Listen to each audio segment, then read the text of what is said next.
राजनीति में नेताओं की चाल पर नजर रखनी चाहिए, और जो दिखता है वो शायद वैसा होता नहीं, और जो होता है वो शायद जैसा दिखना चाहिए वैसा दिखता नहीं। ये बात मैं इसलिए कह रहा हूं कि पिछले 3 दिन से, खास करके 20 तारीख के बाद से, 20, 21, आज 22, पूरे देश में पॉलिटिकल इवेंट का जो एपिक सेंटर बना हुआ है, जो केंद्र बिंदु बना हुआ है, वो है दिल्ली का जंतर मंतर, जहां पर कॉकरोच जनता पार्टी के आह्वान पर सोनम वांगचुक ने आमरण अनशन किया, और उनके अस्पताल जाने के बाद यह आंदोलन एक तरीके से कहें कि बेकाबू हो गया। लाखों की भीड़, तमाम पॉलिटिकल पार्टी, तमाम सामाजिक संगठन, तमाम ऐसे संगठन जो अलग अलग पॉलिटिकल पार्टी से जुड़े हुए हैं, सब जंतर मंतर पहुंचने लगे। इसी बीच में 21 जुलाई की तस्वीर कुछ ऐसी आई कि यह सोचने पर मजबूर कर दिया कि जो दिख रहा है वही है, या दिख रहा है कुछ और हो रहा है कुछ और। आप देखना शुरू कर चुके हैं न्यूज फॉर नेशन, मैं हूं आपके साथ धीरेन्द्र। 21 जुलाई की शाम होते होते दिल्ली में मीडिया कर्मियों के लिए 3 आंदोलन के केंद्र बन गए। एक केंद्र जंतर मंतर में, जो कि पिछले 20-22 दिनों से था, और 20 जुलाई से उग्र रूप में सबसे बड़ा केंद्र बना हुआ था। 21 जुलाई को किसानों के पूर्व निर्धारित कार्यक्रम के तहत एक केंद्र और कायम हुआ, जहां पर किसान आंदोलन चला, लेकिन वो 1 दिवसीय था और 1 दिवसीय ही चला। लेकिन 21 तारीख की शाम होते होते राहुल गांधी सहित पूरा का पूरा कांग्रेस अचानक प्रधानमंत्री आवास पर पहुंच जाता है, और उनके दरवाजे पर धरने पर बैठ जाता है। आखिर ऐसा क्यों? इस खेल को समझिए। सत्ता और विपक्ष दोनों छात्रों के मुद्दे पर या नीट पेपर लीक कांड पे कहीं हाथ तो नहीं मिलाए हुए हैं। इस बात को बल वहां से मिला जब आज 22 जुलाई को सदन के अंदर समाजवादी पार्टी के नेता अखिलेश यादव ने हाउस के स्पीकर पर यह इल्जाम लगाया कि कांग्रेस और बीजेपी ने आपस में समझौता कर लिया है, और आपने छात्रों के मुद्दे पर उन दोनों को बोलने का मौका दिया और हमें तो मौका ही नहीं दिया। अब यहां से जो बातें निकलकर सामने आ रही हैं, या जो बात समझ में आ रहा है, उसमें ऐसा लगता है कि नेतृत्व की लड़ाई में बीजेपी ने कांग्रेस को थोड़ी सी मदद दे दी। जंतर मंतर पर जो प्रदर्शन चल रहा है, उस प्रदर्शन में आम आदमी पार्टी और समाजवादी पार्टी की भूमिका ज्यादा मानी जा रही थी, आक्रामक मानी जा रही थी। बाकायदा समाजवादी पार्टी ने तो अपने तमाम सांसदों को एक तरीके से आदेश दे दिया था कि जंतर मंतर पर 1-1 हजार की भीड़ लेकर आप पहुंचिए। और आम आदमी पार्टी के नेता अरविंद केजरीवाल से लेकर संजय सिंह तक, आतिशी मारलेना, ये तमाम ऐसे नेता हैं जो जंतर मंतर के चारों ओर ही मंडराते रहे और जगह समय पाकर मंच पर भी पहुंचते रहे। कांग्रेस पिछड़ती जा रही थी, और दिल्ली की सरकार इस बात से डर रही थी कि एक ऐसा गुमनाम चेहरा आगे बढ़ रहा है जिसके पीछे पूरी की पूरी विपक्ष लामबंद होती जा रही है। कांग्रेस की मजबूरी रही कि वो जंतर मंतर पर सीजेपी के बैनर के नीचे जो प्रदर्शन चल रहा है उसको सपोर्ट करे, लेकिन उस सपोर्ट में कांग्रेस पिछड़ती जा रही थी, और राजनीतिक रूप से इसका लाभ समाजवादी पार्टी और आम आदमी पार्टी के नेता ज्यादा ले रहे थे। लिहाजा 21 तारीख की शाम आते आते आंदोलन का केंद्र बदल दिया गया, और प्रधानमंत्री आवास के गेट पर एक नई आंदोलन शुरू हुई, जहां पर राहुल गांधी के पीछे पूरा का पूरा विपक्ष, या कम से कम कांग्रेस, पूरा का पूरा विपक्ष कहना गलत होगा, पूरी की पूरी कांग्रेस लामबंद दिखी, और राहुल गांधी बढ़त बनाते हुए कहे कि अगर जो देश जंतर मंतर पर धरना दे रहा है तो हम एक कदम आगे चल के सीधे प्रधानमंत्री के दरवाजे पर धरना देते हैं।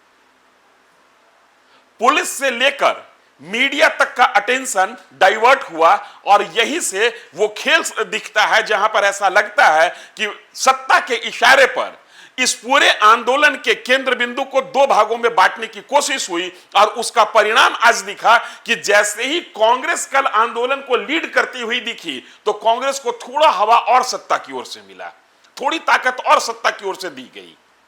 22 जुलाई की सुबह या ये कहिए कि 22 जुलाई की दोपहर होते होते सरकार सदन के अंदर नीट पेपर लीक मामले में डिस्कस करने के लिए, बहस करने के लिए तैयार हो जाती है।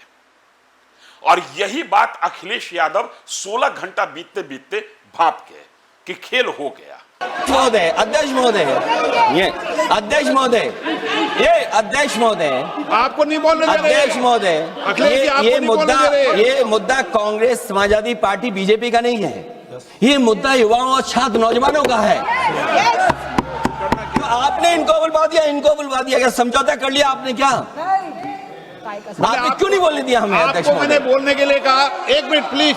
नहीं, आपने समझौता क्यों कर लिया फिर? हम लोग का बात अखिलेश जी नहीं, छात्र नौजवान क्या केवल? अखिलेश जी एक मिनट। नहीं अध्यक्ष महोदय, ये अध्यक्ष महोदय, ये पक्ष ठीक नहीं है अध्यक्ष महोदय। ये युवा छात्र नौजवान हम सबके हैं, हम सब लड़ रहे हैं उनके लिए, हम सब लड़ रहे हैं उनके लिए। और जब छात्रों की नहीं सुनी जाएगी तो सड़कों पे आएंगे। और जो सरकार ने व्यवहार किया है, इस्तीफा तो क्या है, इस्तीफा तो जब चाहेंगे तब मंत्री ले लेंगे, सदन के बाद ले लेंगे। लेकिन सवाल ये जो छात्रों के साथ व्यवहार हुआ है, उनके हाथ तोड़े, सर तोड़ा, उनके कपड़े फाड़े, क्या बेटियों के कपड़े फाड़ेंगे आप? हम और राहुल नहीं थे। अध्यक्ष महोदय, हम मजबूरी में गए हैं प्रधानमंत्री के आवास पर। अगर आप सुन लेते हैं यहाँ पर तो हम नहीं जाते। क्या प्रधानमंत्री स्टेटमेंट नहीं दे सकते हैं? युवाओं के लिए आप बाहर बोल सकते हैं, सदन में क्यों नहीं बोल सकते हैं आप? माननीय सदस्यगण, सभी लोगों के मत आ गए हैं। आप भी चर्चा चाहते हैं, ये भी चर्चा चाहते हैं, और सरकार चर्चा करने को तैयार है। आप आइए, कब चर्चा करनी है, कितनी देर चर्चा करनी है, सरकार चर्चा को तैयार है। आप आइए चर्चा करने को। ऐसे गैलरी में बैठकर चर्चा नहीं होगी, चर्चा होगी। आप अपनी सीट पर बैठे, कितनी देर करनी है, किस नियम के तहत करिए, आप बैठिए।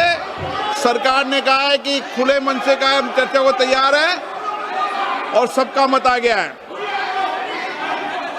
अब आपके आपस के विवाद को मैं सीट पे बैठ के नहीं निपटा सकता। सदन की कार्रवाई 2 बजे तक स्थगित की जाती है।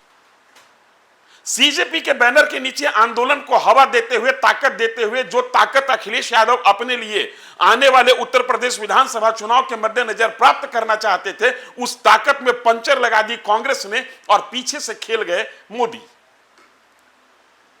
अब टोटल क्रेडिट जो है वो कांग्रेस के मत्थे जाता हुआ दिख रहा है, जहां पर यह कहा जाएगा कि कांग्रेस ने शाम में प्रधानमंत्री आवास के दरवाजे पर धरना दिया और सुबह होते होते सरकार कांग्रेस के मांग के आगे झुक गई और सदन के अंदर नीट पेपर लीक कांड मामले में बहस करने के लिए तैयार हो गई। हालांकि अखिलेश यादव इस पूरे खेल को समझ उस समय भी गए थे जिस समय राहुल गांधी को गिरफ्तार कर रही थी दिल्ली पुलिस। ऐन मौके पर अखिलेश यादव भी वहां पहुंचते हैं और वो भी अपनी गिरफ्तारी देना चाहते हैं और गिरफ्तारी देते हैं। फिर भी जिस तरीके से आज सदन के अंदर कांग्रेस की डिमांड पर सरकार तैयार हो गई और बीते 24 घंटे में जिस तरीके से छात्रों के इस आंदोलन को हाईजैक करने का मौका नरेंद्र मोदी की सरकार ने कांग्रेस को दिया,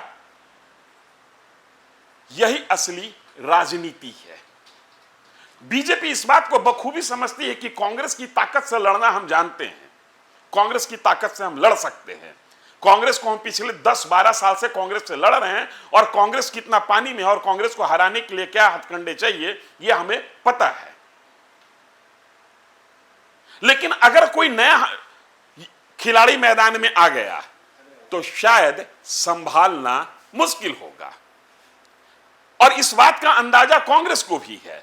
क्योंकि आज के तकरीबन 14 साल पहले अन्ना हजारे आंदोलन की कोख से निकलने वाले अरविंद केजरीवाल ने दिल्ली की राजनीति में जिस तरीके से बीजेपी और कांग्रेस दोनों को एक साथ रौंद दिया और 10 साल से ज्यादा वक्त बीत गए दोनों को अरविंद केजरीवाल से पार पाने में, लिहाजा दोनों को इस बात का एहसास है कि जब बेनाम आंदोलन आगे बढ़ता है, जब बिना किसी चेहरे के आंदोलन आगे बढ़ता है तो उस आंदोलन की ताकत बहुत ज्यादा होती है।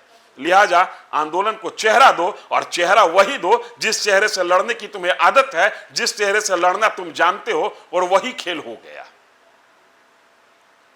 अब संसद में बहस होगी और अखिलेश यादव की पार्टी हो या अरविंद केजरीवाल की पार्टी हो, कोई भी विपक्ष अब यह कह नहीं सकता कि सरकार इस मुद्दे से भाग रही है। छात्र अकेले पड़ जाएंगे, छात्रों के साथ छोटी मोटी संगठन होगी, और जो स्वतः निकलकर उस भीड़ में आ रहे हैं वही लोग रहेंगे। और बिना संगठन की भीड़ को हैंडल करना इस देश की पुलिस बेहतर समझती है। इसलिए कई बार घटनाओं के पीछे देखना चाहिए, तब समझ में आता है कि खेल हो कहां से रहा है। अंतिम आते आते बीजेपी ने इस पूरे आंदोलन की बाजी को पलट दी एक तरीके से। अब पूरा का पूरा एपिक सेंटर जो है, पूरे इस घटनाक्रम, पूरे आंदोलन का एपिक सेंटर इंडियन पार्लियामेंट हो गया, जहां पर बहस होगी, और बहस से क्या निकलेगा इस पर नजर आप भी बनाए रखिए और हम भी बनाए हुए हैं। इस खबर में इतना ही, धन्यवाद।